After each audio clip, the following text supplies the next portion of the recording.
All right, y'all. So here I am, mildly uncomfortable. It's just mildly, though. That's the point of the video. It's just mildly. And I was like reflecting on this. I was reflecting on this discomfort that I was having. You know what I'm saying? Because it was just a very y'all know the feeling. You know what I'm saying? And ironically, it's such a like milquetoast feeling, but it's so weird. It's like if y'all have this issue, it's like when you eat an apple and your stomach hurt a little bit. Like, it's not the worst stomach pain ever, but it's so inoffensive, but deeply discomforting that it's like the worst thing. And that's kind of like this little mental pain I'm talking about. Like, y'all know what I'm talking about. You know, you just be out and you just not feeling it. You feel me? Like, you just not feeling it. You know what I'm saying? Like, you're just out. You don't know. You're just walking around. You don't know where you're about to go. You don't know what you're about to do.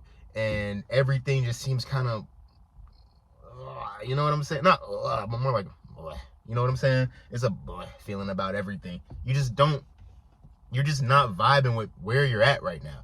And I was reflecting on what I had read in Eckhart Tolle's The Power of Now, which I haven't made it all the way through yet, but I really like the part about when he says that, a lot of people, when they really get into the now and they really force themselves into the present moment, they experience like a certain type of discomfort. And it's kind of like a vice versa situation, because if you're experiencing that discomfort and you don't know where it's coming from, you're in the now. And low key, in fact, high key, I be thinking that a lot of people, worsen their depression or their anxiety or whatever, because the mind like is such a crazy animal. It doesn't want to have cognitive dissonance. It's like, I feel kind of bad. Ooh, why do I feel bad? And then you just start coming up with reasons as to why you feel bad. You come up with reasons as to why you're depressed, as to why you come up with reasons to justify the pain. So you create mental pain through your thoughts in order to say, oh yeah, I feel bad because, life sucks. Oh, why does life suck? Oh, because of this, that, and this. And that's how people get in these vicious cycles of depression and whatnot.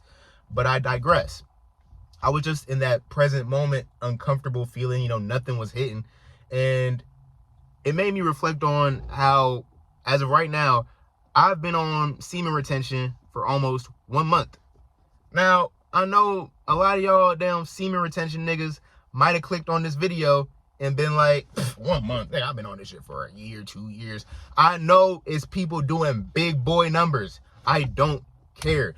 Last time I was on semen retention for a month, like intentionally. Nah, fuck that. Last time I was just on semen retention for a month in general. Because even when I wasn't trying to beat my dick, like I would just be focused on other shit and I would just like naturally not do it. After like 2 weeks, you know what I'm saying? It just, all the pressure built up and I just had to let loose. But intentionally, unintentionally, being on semen retention for a month, I haven't done it since I was 15. And I'm a very, very late bloomer. You know what I'm saying? Not very, very late bloomer, but I hit puberty when I was like 14. So at 15, when I did No Nut November for the first time, 2017, I didn't like have a libido like that, even though I was jacking off to everything at 15. But I didn't have like a libido like that. I was just doing it, I guess, because I was bored and I was like curious. But like there wasn't that, like that raw drive to really have sex. Like I didn't really want to have sex until I was like 18 years old. Because if I had the opportunity to have sex before 18, it would have been some type shit where I was like, okay, I guess that's just the thing that you do, like you with a girl and things start getting hot and heavy and you just put your dick in her because that's what you do. But I didn't get that whole urge to really, go to fucking Pound Town thugging with my rounds until I was 18. So, yeah. So ever since then, every time I try to go on semen retention, it would last around 3 weeks, maybe a little less, maybe a little more, somewhere in that ballpark. Like 20 days would probably be where we'd be at, 20 days. And, I'm starting to cross that, usual threshold where it all gets loose. I'm starting to get into that month threshold, cross that shit. And I put it together. Semen retention, it makes you more present. You know what I'm saying? Because that sexual energy, which is everything in the world, when people say everything is energy, they're leaving out a word. And this is some serious game for y'all. Everything is sexual energy. But the sexual energy, when it gets like when it really permeates your being, you become a lot more present because You're just filled with the energy. You're one with whatever you want to call it. The Tao, the it is what I like to call it, or the it is what I theorized. So if you want to rep your boy, just start calling it the it. So when you at one with the it and the it starts to permeate you and you just cultivating that it energy, it'll force you into the present, because you know what I'm saying? You're identifying with all there is. What's interior is matching what's really exterior. Everything is not the damn, these buildings and these people you see are not, external from you. Everything is connected. So when you start to curate the energy that connects us all, you lose the filter of thinking everything is separate. That's why you be more present. You be more assertive in the sense that you'll talk to people to get your point across, like no matter what it is. If you got something to say, you're going to say it, because you just start to lose that fear of being judged for what you're going to say. Because like, how you going to judge me, my guy? You me. How I'm going to be afraid of being judged by my fucking self? You know what I'm saying? All you are is just a representation of my own, a part of my thoughts on the situation, a part of my consciousness is believing, and you just reflecting that back to me. I could choose whether or not to accept this, but really, if I just curate, that nowness and that present momentness, it doesn't really fucking matter. But I digress. Since retention has forced me into the now, into the present moment, now I'm starting to get a lot more familiar with that disgruntled, just weird vibe, not feeling it vibe that I was talking about in the beginning of the video. Like, I feel like everyone has this deep down, and that's why so many people, the world is filled with distractions. I'm filming this in the parking lot of the mall. The mall is distraction heaven. People distract themselves by trying to get some bitches. People distract themselves by getting the damn food, going to the fucking movies. What else? Going out on a date, you know what I'm saying? Or buying some clothes. This is a world of distraction. You feel me? And people are doing this because every time they have to sit alone with nothing but the present moment, they get very, very uncomfortable, and then their thoughts start to reflect that, and then all hell breaks loose. You know what I'm saying? That's why people don't like to be alone in the present moment.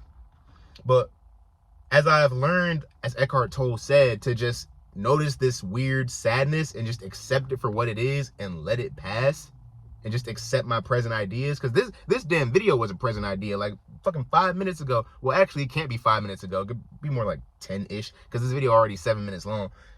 I was in traffic and I was like, damn, this retention shit rates to the now. I gotta make a video. You know what I'm saying? That's what retention will do. In addition to forcing you more into the now, it'll make you want to capitalize on the now way more, because when you cultivate that energy is all-knowing consciousness. So that consciousness knows that, hey, bro, if you get like, I feel like the most potent thoughts, and this is another serious negative game for y'all, the most potent thoughts aren't words that you concoct to, or they aren't conclusions that you come to. I feel like the most potent thoughts are like flashes of like images. You know what I'm saying? They're like flashes right here. Like you might see a flash of a fucking thrift store and you're like, damn, I should go thrifting today. You feel me? Type shit.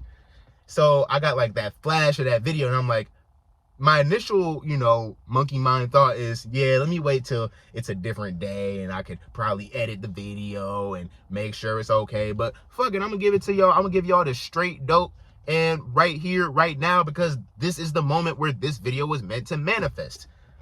But yeah, man, retention, it forces you more into the now. So one time back in 2021, I remember Jordan Green emailed me back about this. Shout out to you, Jordan Green. I fucks with you. I love you, bro.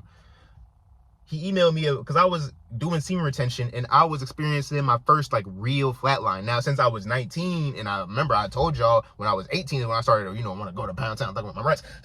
So that sexual energy, I was actually trying to fuck things and I was really horny, but then I realized I was like pungently depressed, dude. During that semen retention spell, I was pungently depressed. Like I felt so lonely and just so fucked, and you know what I'm saying? And I felt some of that on this, this past month. But the difference between then and the difference between now is that I didn't now, and Jordan Green helped me with this back then. He told me, bro, the flatline is just a part of semen retention, and I didn't know why. I thought it was just some weird bro science shit. Now I know why. It's your body and your mind, which are really the same thing, getting accustomed to the now. You know what I'm saying? It's you getting accustomed to being fully present, and it takes a while of being uncomfortable because you have so much pain and trauma built up that it just has to, exist. It has to just air itself out and it's like I feel like pain and trauma is if like you farted in a car You know what I'm saying? If I farted in this car right here, yeah, that shit gonna stink, but you know what? Oh, fuck. Sometimes my car, when it's off, it open the window sometimes, like right after I turn off a couple minutes, it didn't do it. But, you know, when I'll just let the window down, just let that fart be.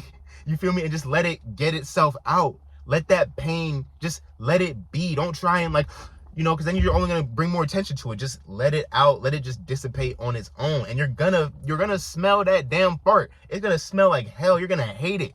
That pain is gonna feel like utter trash. You're gonna feel like shit. I felt like shit on this journey.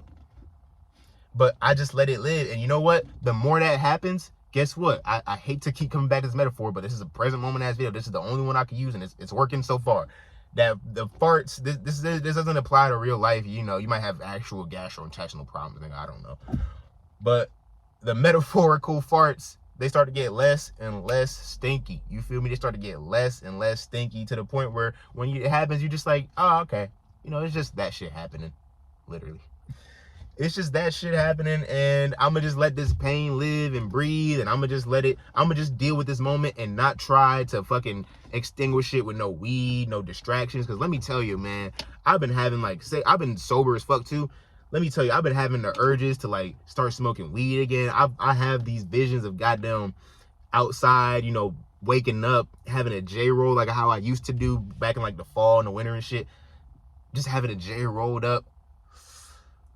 Early morning, listening to some Dilla, some fucking Dean Blunt, some Tribe. Like, oh my God, like that fantasy. I was like, oh my God. Last night I was like, damn, all I want is just smoke a J right now.